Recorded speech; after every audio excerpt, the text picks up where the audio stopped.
Hi, welcome back to Women Meets Motherhood. So we are here with our two lovely ladies, Aisha and Shauna. For those who watched our miscarriage episode, Aisha is back. Thank you for coming to visit us again, and thank you, Shauna, for having us being on the show today. So today we're going to talk about a subject which is very intense, and from these two women's perspectives, they're going to share their experiences with it, and we'll be talking about premature labour, premature babies,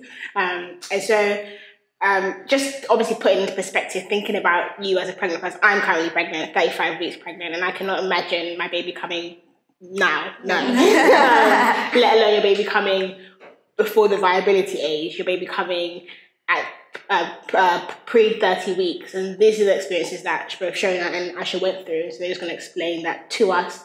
We're just going to delve deep into what happened and how they're feeling now, what's the, where they are now, etc., etc. So we'll just start off with Shauna, and just explain to us when your baby was born, when you went into labour, and what they think, or if they do know what triggered it, basically. So mine started a little bit earlier than when I went into labour. So my waters went at 23 weeks. Oh God.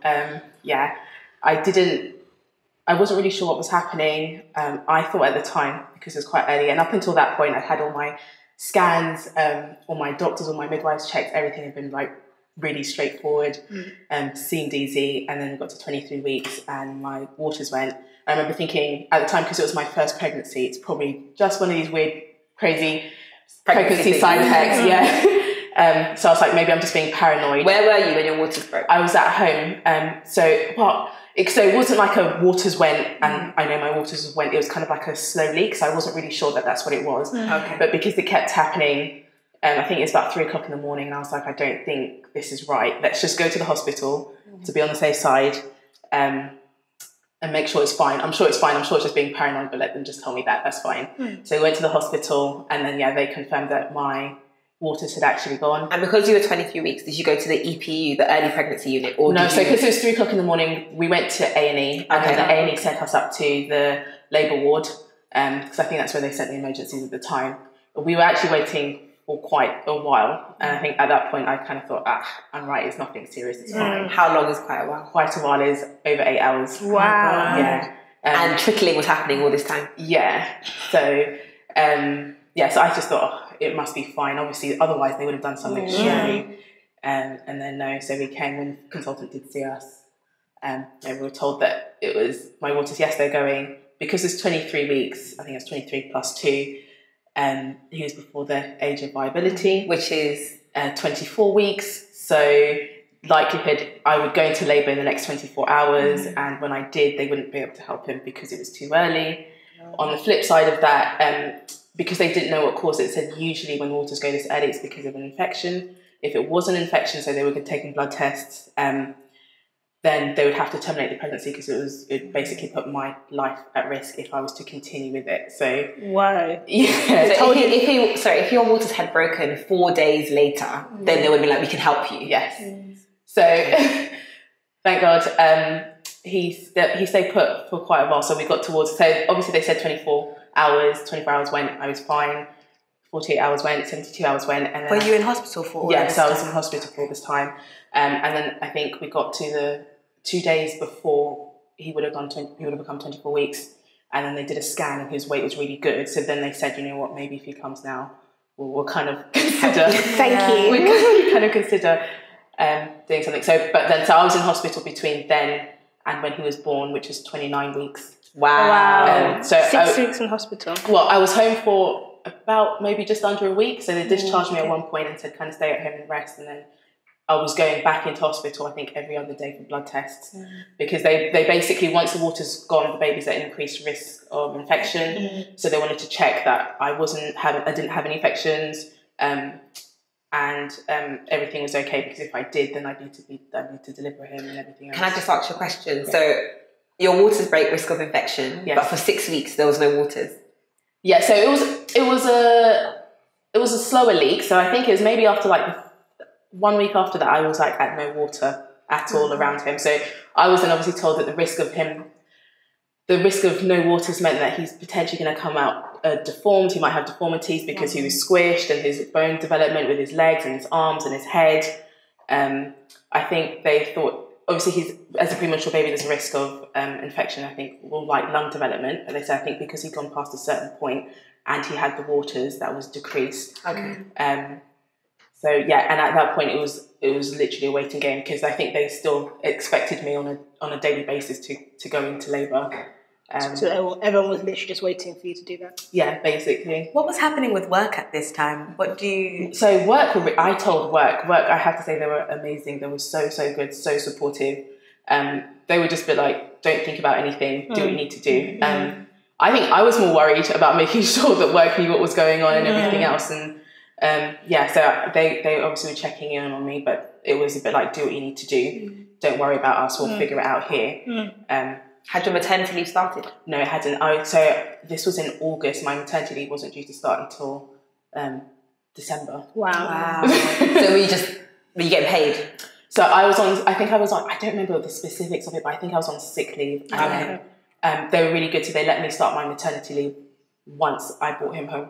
That's good. Yeah, That's they were really good. So Shauna, let's stop there. Before you go to the labour of the baby. So let's also bring Aisha into the conversation. Okay. So what happened with you? Wow. So with me, I was at home. I was 25 weeks, and funnily enough, the day before I went into labour, I had a midwife appointment. They're taking the urine sample that they take, and obviously it takes about 24 hours for them to get the results back. But so I was at home. I woke up at normal time, 7 o'clock, to get ready for work, and luckily my husband was still home. Went to the toilet, and I just felt weird, and it was my first pregnancy as well. I'd never been pregnant before. And I was just like, something feels weird. And then I said, babe, and I started bleeding, and I said, can you call the ambulance? So they call the ambulance comes, and basically the paramedic was like, describe how you're feeling, and I started describing it, and she obviously knew that I was in how were you feeling? So I just felt basically there was a weight between my legs, and there was bleeding, which meant that probably my waters had broke. But obviously I didn't know that because, first pregnancy and all that. And then, they ferried me into the ambulance, took me to the hospital. And as soon as I got there, the doctor said, you're 5 centimetres dilated. Wow. The baby's coming today. And you were 25 And I was 25 weeks. And I was just like... So at that moment, how are you feeling? Because you probably just had your 20-week scan not that long ago. I know what you're having. Yeah. And you feel like, oh, okay, now I can prepare. Oh gosh, that I'm having my son. Yeah. So we, at the time, we were living in a 1-bed. We were planning to move to a 2-bed. So we had been looking for a place. We hadn't bought any baby things or anything because we didn't know what we were having for a while. So we said we'll wait until we find out. So the plan was we'd move house and then sort of buy all these things. So hearing that I was having the baby, it didn't register what was going on. And like you, I was like, work. Someone needs to tell work. You always go to work. She was just like, what am I supposed to do? Because I had a really important meeting that day. I was like, you need to tell work. My husband was like, what are you doing?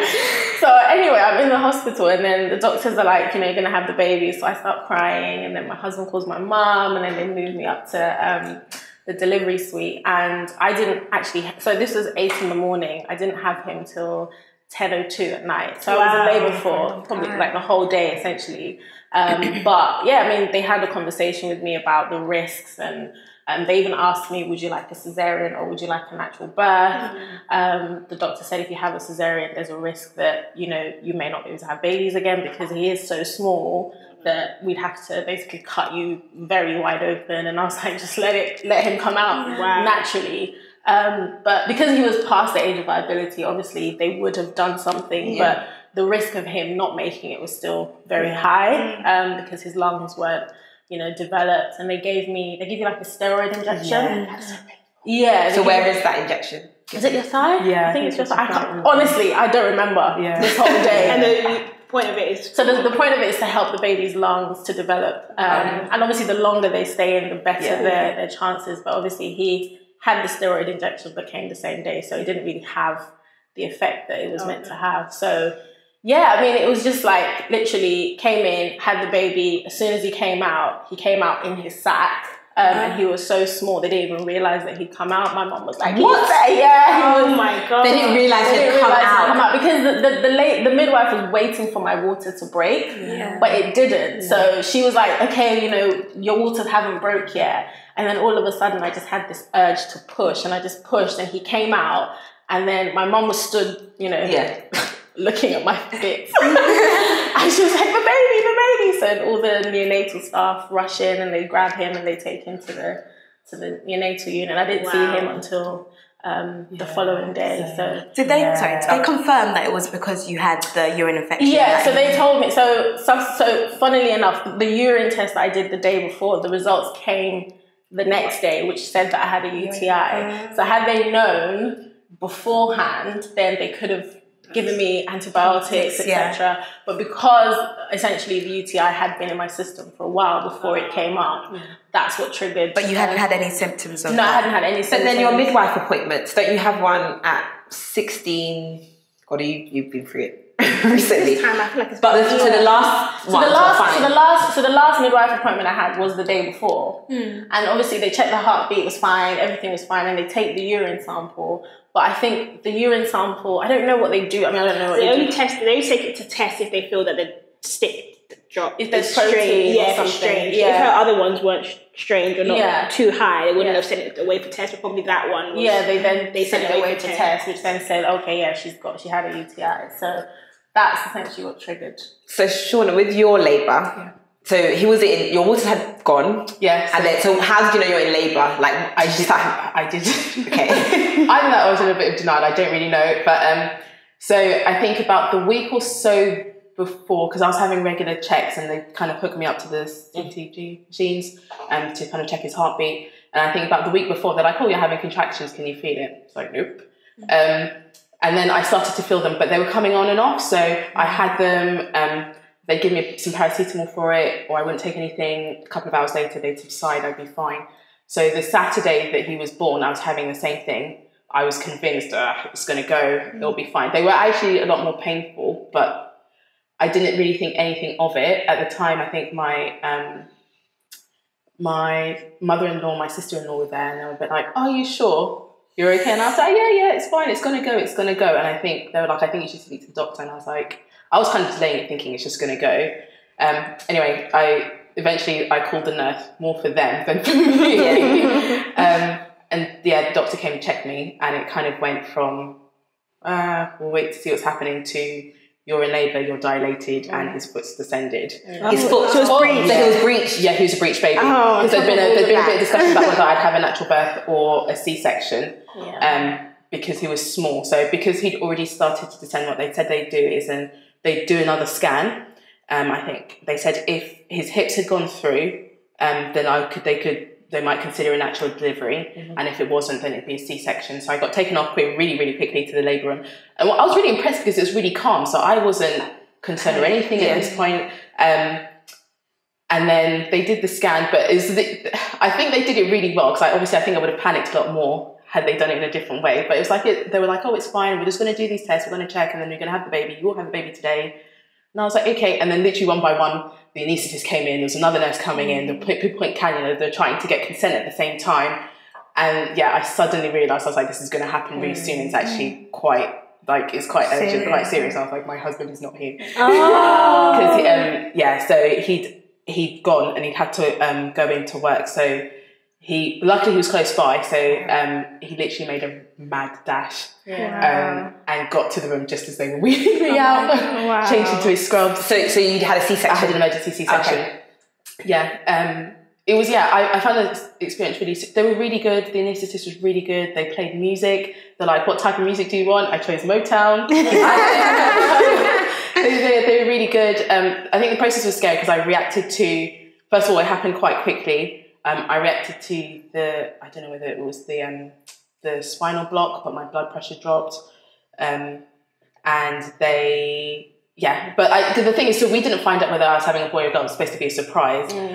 But when he was actually born, it was the most surreal thing. So it was just really quiet. And then I could kind of hear the resuscitation, like, the 1, 2, 3, 4. I think I heard. So he wasn't crying. I didn't hear any crying.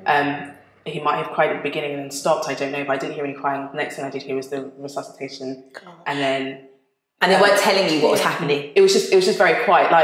It was just very quiet because I guess they don't want to focusing on the baby. And I didn't want to ask any questions at this point. I was like, I don't actually even know if I want to know what's happening. And then they put him in the incubator, and I think at one point I was a bit like, did I have a boy or a girl? And then they said, oh, it's a boy. Then they wheeled him around in the incubator, and he was literally, they're like, here he is. I peered at him and he went straight out the door. And I honestly couldn't remember what he looked like. If I had to go and say, choose my baby, I wouldn't have known. Wow. And just to put into perspective, what were the weights of the 2 boys? So Nasir was 815 grams at birth. Yeah. When you have to weigh it in grams, that's how you know.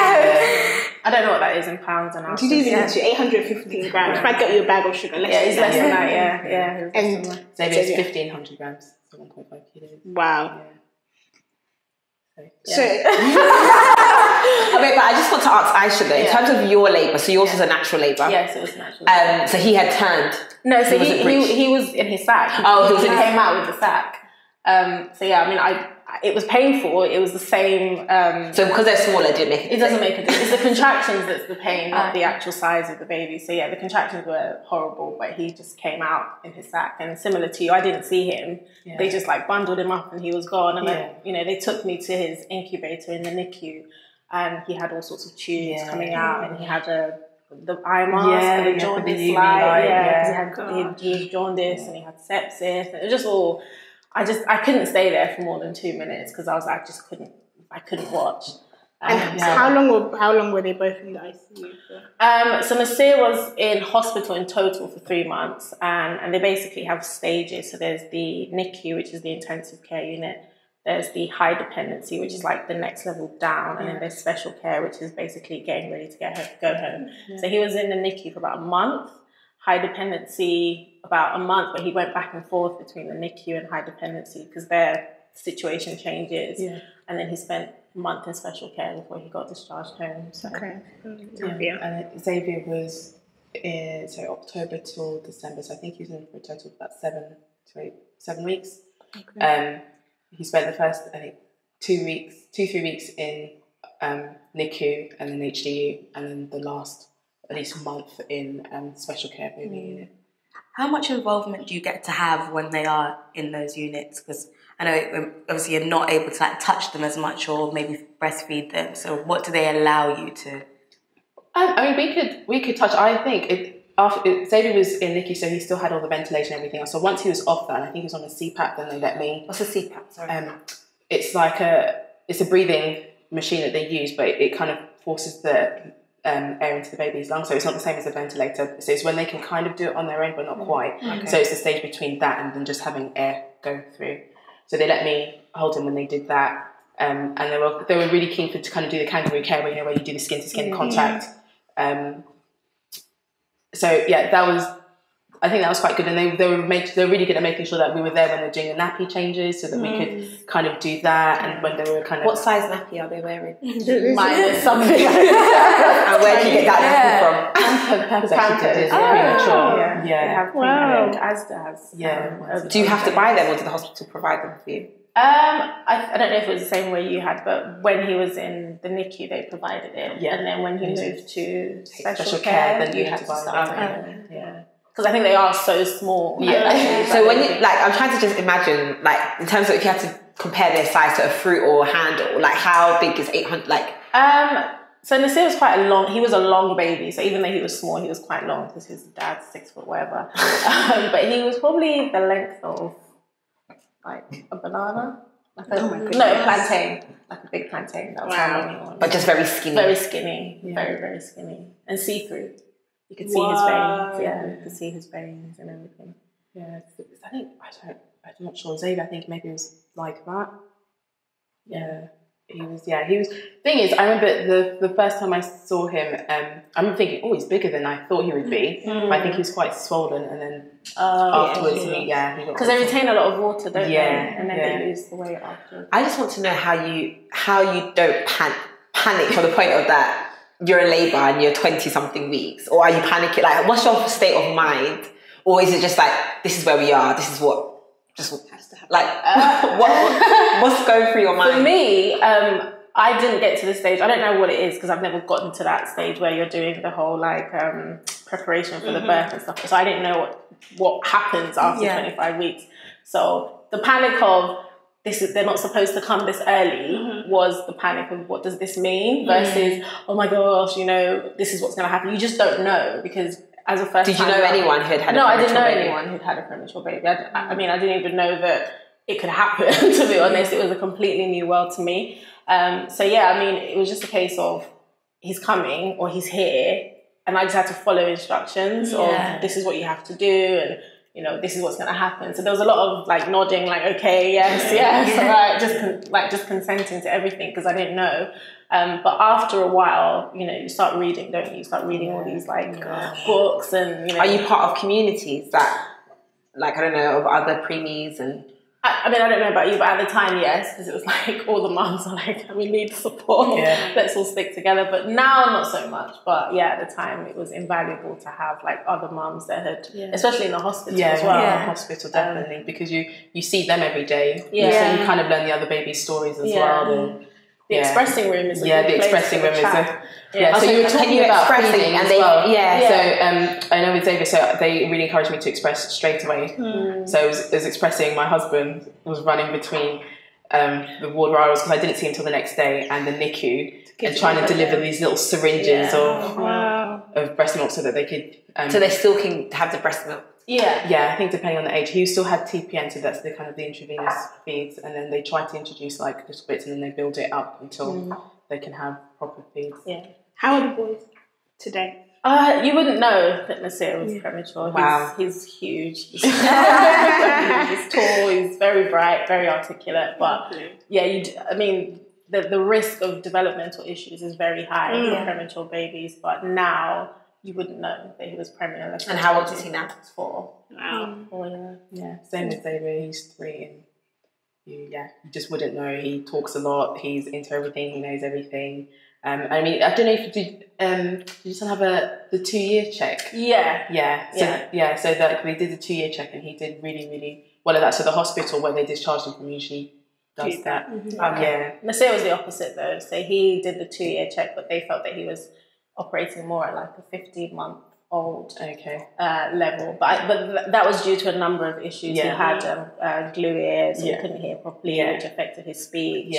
And obviously, because if you can't hear properly, it sort of affects your balance as well. So his motor skills weren't great. But then he had grommets fitted, and then his hearing improved, and then his speech improved, and all of that sort of came together. So at about 2.5 years, they were like, okay, he's where he needs to be. Good. But that was not a nice time for me. I was like, what's wrong with my child? You know. But yeah, I mean, now he's absolutely fine. One piece of advice from both of you for women who maybe could experience this tomorrow. What would you say? What would you say to them? I don't want to say it's going to be okay, because I saw babies in the NICU which were fine one day and then the next day they were gone. You just don't know. But I guess the only thing that kept me sane was to not compare my baby to other babies, because they are so, even though they all sort of have the risk of the same issues, they are very different. I mean, what you ate while you were pregnant, what type of sort of care, how your breast milk, all of those things contribute to your child's potential to come out okay. But just trust the doctors, but don't just consent to everything, which is what I did. It was like, do your own research, but don't go on like Google and that. Read proper books, read proper like medical books, and be informed, so that when you go to the hospital, you can ask questions and you can challenge why they're giving your child a particular type of care, and then you feel a bit more empowered. So that's what I would say. And I would definitely say the exact same thing, because we were in there for a bit longer, so we had the neonatal specialist come up at different points to be like, you're at this stage, at this point his stats are. But I think exactly, kind of do your own research, don't be afraid to ask the questions. And then I think for me, for the point up till labour, my husband was just amazing. So have somebody who knows what you want, who can advocate for you when you can't, because things move so quickly sometimes that it's hard to, it's sometimes hard to communicate even if you wanted to. Wow. So thank you both for sharing your stories. I'm just like... and thank you for tuning in to this episode on premature babies. If any of this stuff does affect you, we're going to drop all the information below and any resources or links that you can use. But remember to just leave here being encouraged, equipped and empowered, and we'll see you at the next episode.